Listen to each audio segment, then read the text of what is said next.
Representative Sally Kern's back at it again. She had compared lesbians and gays to terrorists earlier. Now she's got a new resolution that's going to explain the cause of the economic collapse. And I did not know this, so it's an interesting development in Oklahoma. Let's watch. Here's an idea. If you want to dig yourself out of debt, open the Bible and pray. That's the financial advice of an Oklahoma lawmaker who's blaming sinners for our nation's economic downfall. But her critics tell our Rusty Surratt this time she's gone too far.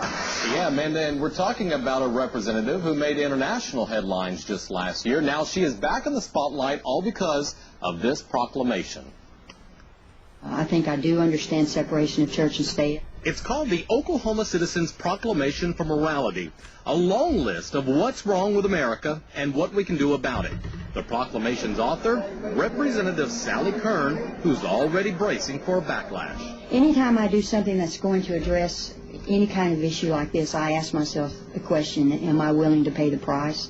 Is it going to be worth it? In her proclamation, Representative Kern blames people outside of Wall Street in Washington for the national recession. It reads, quote, "We believe our economic woes are consequences of our greater national moral crisis." She's blaming those who participate in abortion, pornography, same-sex marriage, sex trafficking, divorce, and other forms of debauchery. Economics, of course, affects all of us, and we care about the pocketbook, but the Bible says, blessed is the nation whose God is the Lord, and I think if we will take care of the morality, God will take care of the prosperity. Kern, who just last year compared gays and lesbians with terrorists, says the timing of this proclamation has nothing to do with this week's gay pride events. But some aren't buying that.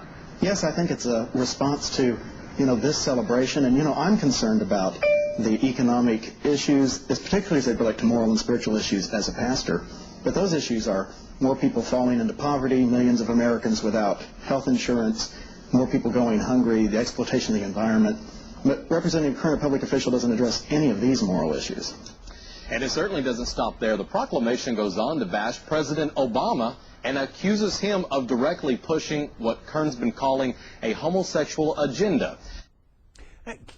I'm always amazed at how stupid these people are. No, it wasn't that we were over-leveraged. It wasn't the credit default swaps. It wasn't Goldman Sachs playing the markets, which Matt Taibbi has a fantastic article in Rolling Stone about now. No, ignore the details. Ignore why it actually happened.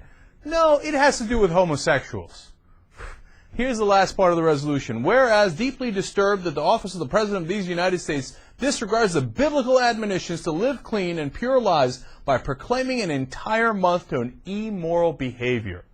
And I was like, when's the month when we get to do immoral behavior? That sounds like fun. I'm like, wait, which month is that? And I was like, oh, they're talking about this Gay Pride Month and how Obama had people over at the White House to celebrate gay Americans.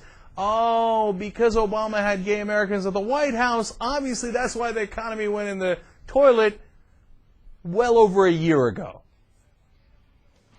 It's amazing how stupid these people are. They're impervious to evidence and facts.